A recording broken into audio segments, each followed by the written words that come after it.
The views and opinions on the Craig L. Hayes Show do not necessarily reflect those of Westgate Resorts, ownership, or management. And now, on with the show. Welcome back to It's Showtime, the Craig L. Hayes Show. Hey, everybody, welcome back.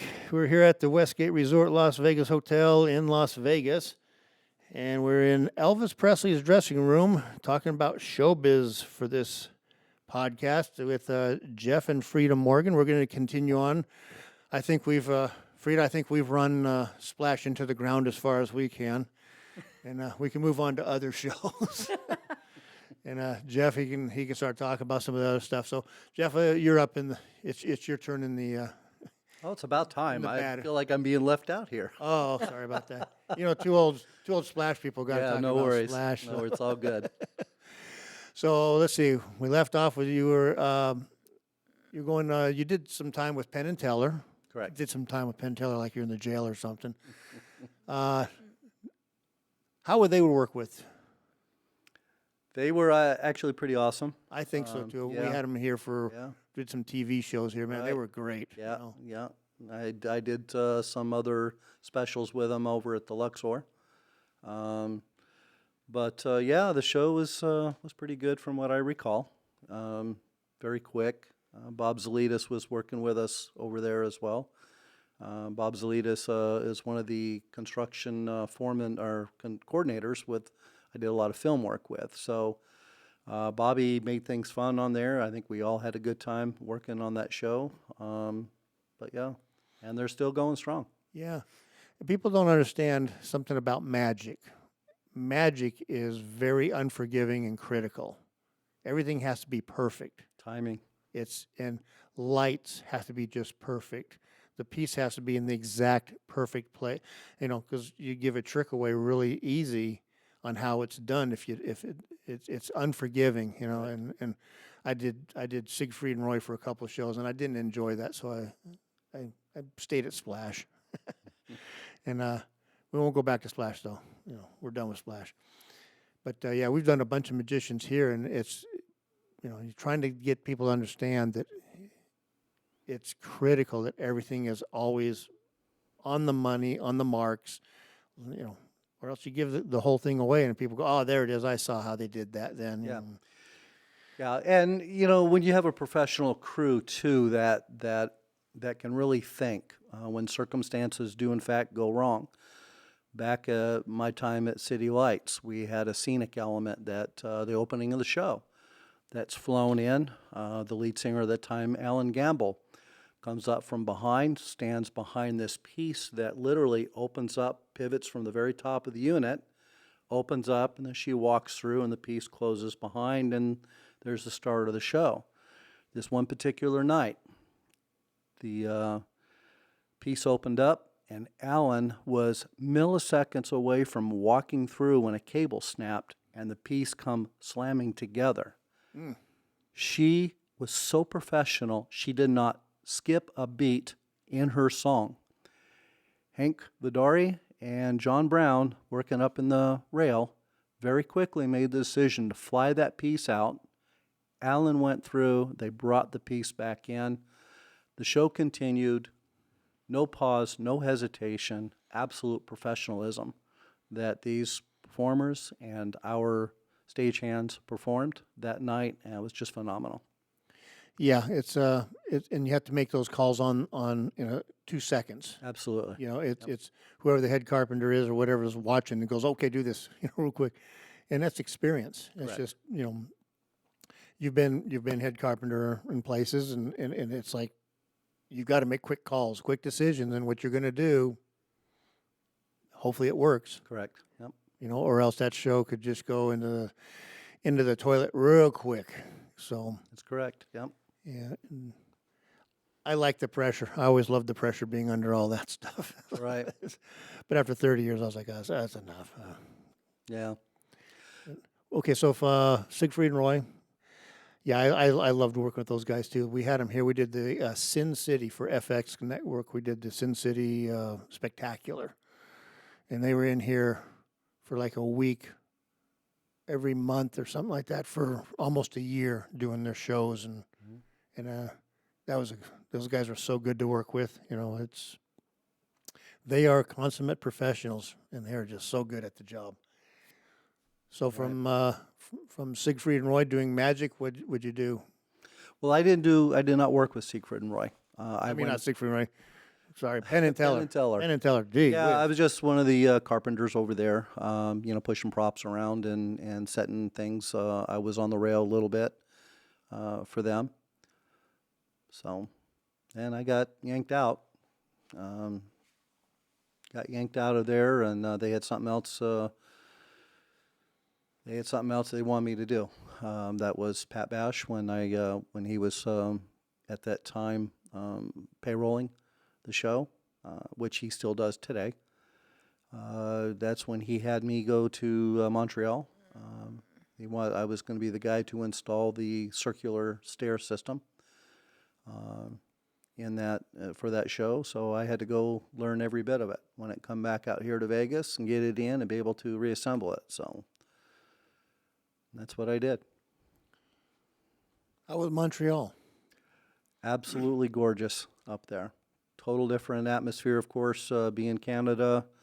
Not that I'm not familiar with Canada. I lived up in Goose Air Force Base, Labrador. I remember when we were living in New York, my father was stationed at Plattsburgh Air Force Base. I remember we went up as a family to a zoo up there, enjoyed that.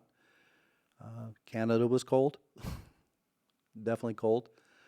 A group of people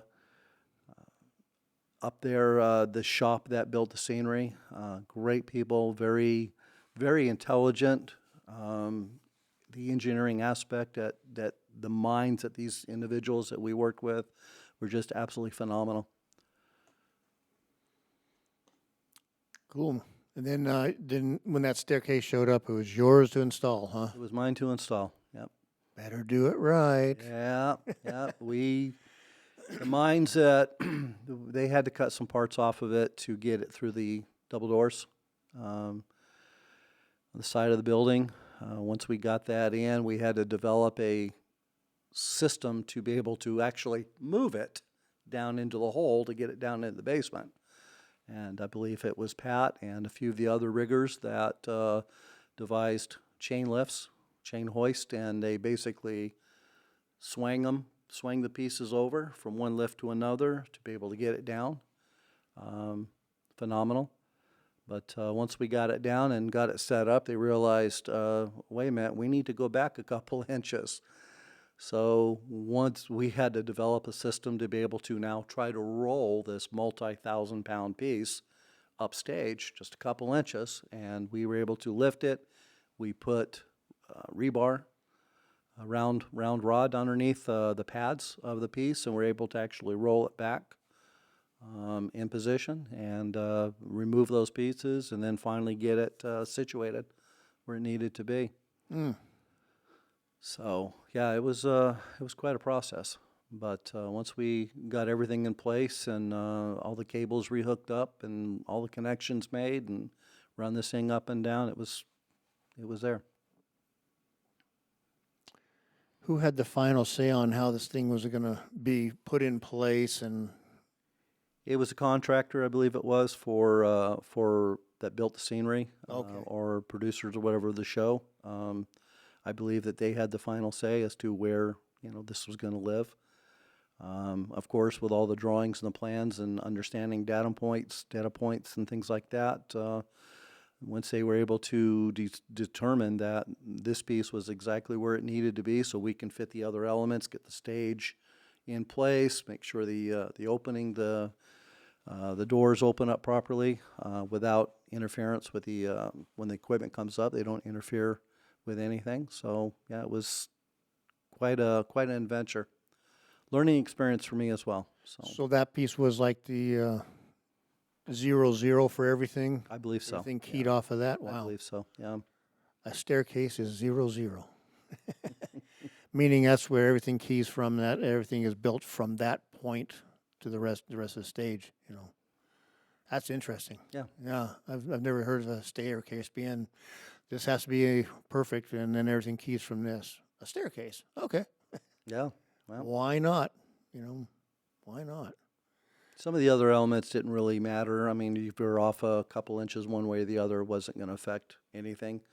But of course, the openings that were built into the stage had to be exact. So you did have clarity. Everything was clear, rather. So you don't have any collisions when the pieces come in and out. So we had to make some minor adjustments and a couple things that I recall. But other than that, once we got everything finalized, it was awesome.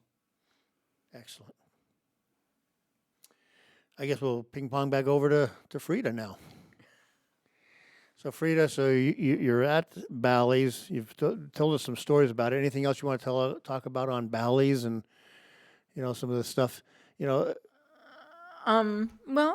the show had a lot of big back pieces, and most of them, the finale ones, the stagehands flew them out. They were too heavy to take up and down the stairs, so they made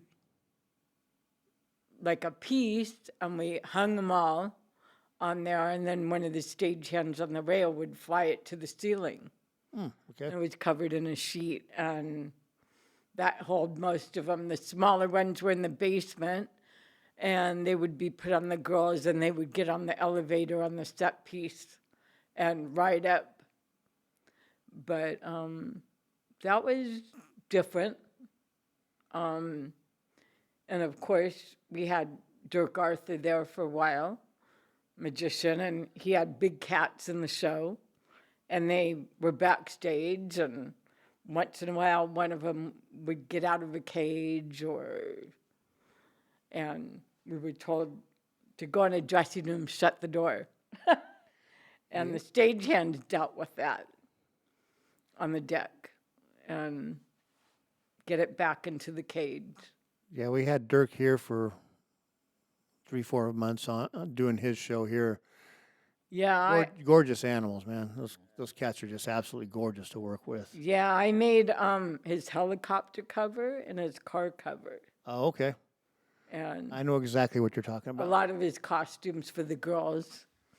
He was a nice guy.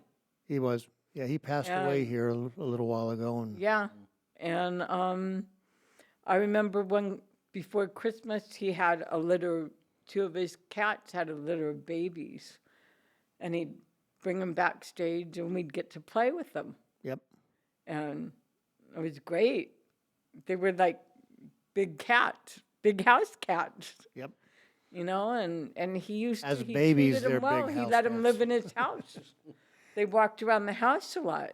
Yep.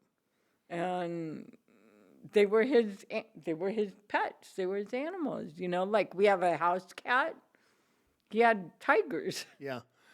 I've been out to his place several times, and those are his babies. Yeah. Those are Oh, his yeah. babies. And I always said that everyone always talked about it. Oh, these poor cats are all treated so badly. And I went, man, when I die, if reincarnation does happen, I want to come back as Dirk Arthur's cat. Oh, yeah. They one were of his big treated cats. better than people were treated. Those were his babies, man. They had everything. They had a cage they had to be in if he wasn't out there, because they jump the fences and take off down the neighborhood out there. Oh, yeah. People at Silverton may not like that, but that's where he lived, out by Silverton, and they had a swimming pool they could go into. They had a huge backyard. They could just Oh, yeah. climb all over. It was, yeah, And that was a regular pool that we would swim in, but it was for them. yeah, it was their pool. Yeah. Yeah. Yeah. No, he had some awesome animals out there, and and then he had bought and here's the sad part. I don't know if you knew this. He had bought a theater in Branson, Dirk Arthur Theater, and he was just getting all the permits ready to go to take his cats out there to have his show at his theater, and that way he wouldn't have to deal with owners of hotels or theaters with PETA out front protesting, stuff like that. PETA could go out there and complain about it, and it was like, I don't care, because it's my theater, it's my stuff, I don't care. Go ahead and protest all you want.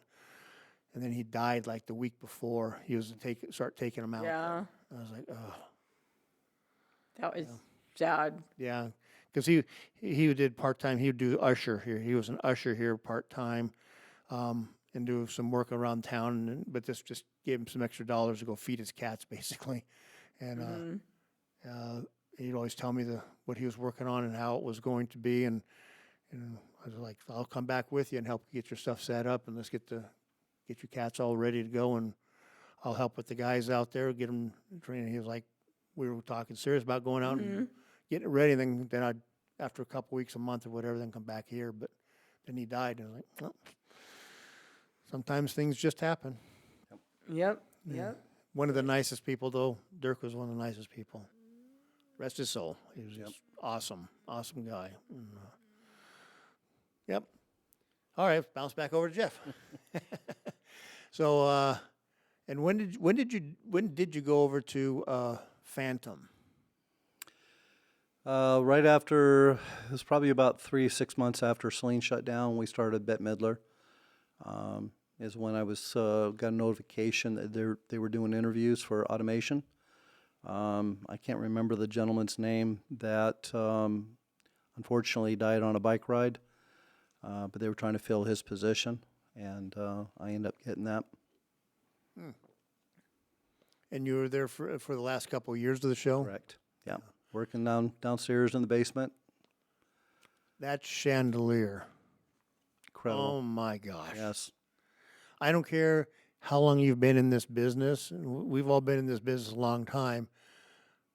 That chandelier assembling itself and stuff was, I saw the show several times. I'd just go in there and see Carlin and just go in just to watch the chandelier go together. Okay, I'm done. It's a nervous wreck behind the console because you never know if you're going to have a dry failure. Yeah. And fortunately for me, I've not had one. I've had one that went down. I was able to replace it before my next queue. But yeah, that was a scary piece. Doing the maintenance on it, having to climb the beams, which is a whole different thing. At the time that I was doing it, Johnny Purcelli was in charge of that. Bill Stevenson was lead automation. Love Bill, great guy. Johnny's a great guy as well. There was no safety precautions at all climbing up on that beam. And between the beams is nothing but muslin, painted muslin. And boy, if you got dizzy, you fell off of that, that would have been a bad thing. That muslin is not going to stop you. No, it is not. So after Johnny left, I had a conversation with Bill Stevenson, and Bill went in and he put cable all the way around that facility, all the way up each beam, and we wore a safety harness every time we went up there and did maintenance. And that was the greatest thing that I thought that Bill did. Why they wasn't done before, I don't know, but it did prevent a very serious injury if one were to happen. So Sometimes things get put together, and then people go, "Oh, no problem. I've been up and down it 100 times. It's not a."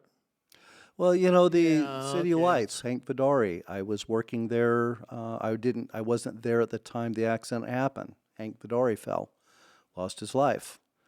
I was up in that spot the day before. I know exactly where Hank was standing. I know exactly the beam that they were talking about. They were replacing a speaker, and speaker caught an I-beam. Hank Vidari ran up on the spot. He started pushing this cable to try to move that speaker out from underneath the I-beam, and the rigging went out.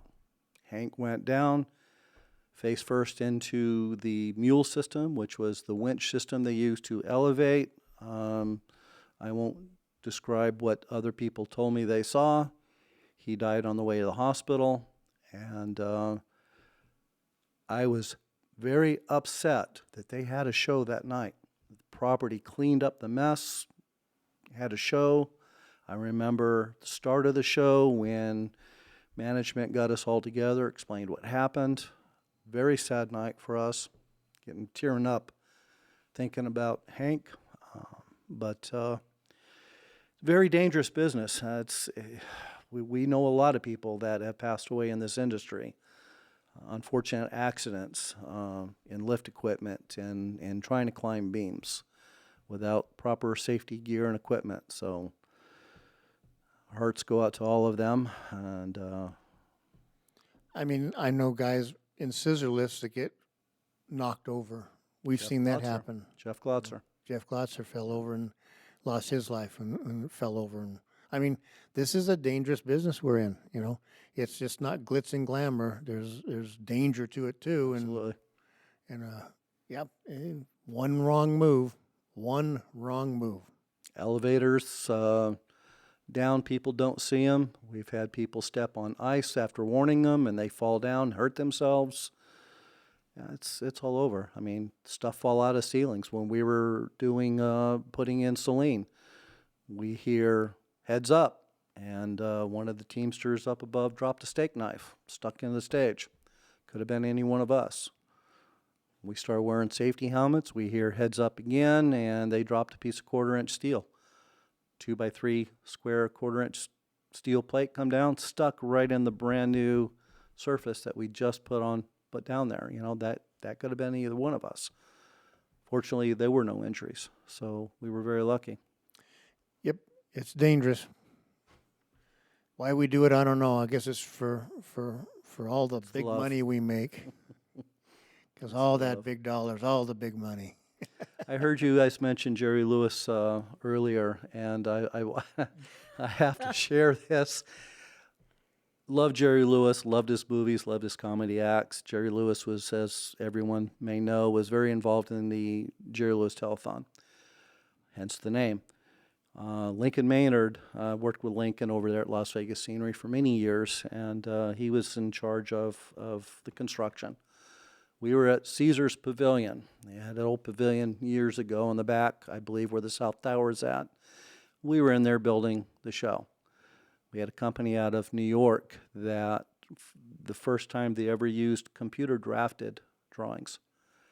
And I've never seen them, but here we are building this show, CAD drawings. And Lincoln comes walking in, and with him is Jerry Lewis. So Lincoln brings Jerry up to me, introduces me to Jerry. I reach out, shake his hand. I knock his pencil out of his hand. Jerry and I both bent over to pick the pencil up. We bumped heads together. Classic Jerry Lewis, comedy stuff that happens. And of course, we had a camera been rolling, Had a camera been rolling. It had been all over Facebook today. So we didn't have Facebook at that time, but that was a very awesome memory for me with Jerry. Did he get a laugh out of it? He got a laugh. Yeah, I didn't say a word. Kind of reminded me of an episode on a particular movie where an incident happened, and this guy was very apologetic. Yeah, don't worry about it. It's cool. And after the guy walks, guy looks at his assistant and says, "You fire him." So hard to believe that happens in the business. Yeah, huh? yeah, it does. Yeah. No, I worked with Jerry at Splash when they were here with Tony Orlando, and I ran front of house sound for him. Right.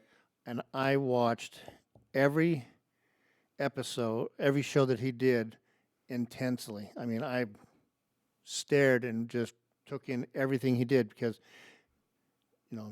Jerry Lewis is a master. Absolutely. He is a master at comedy, and people don't understand that.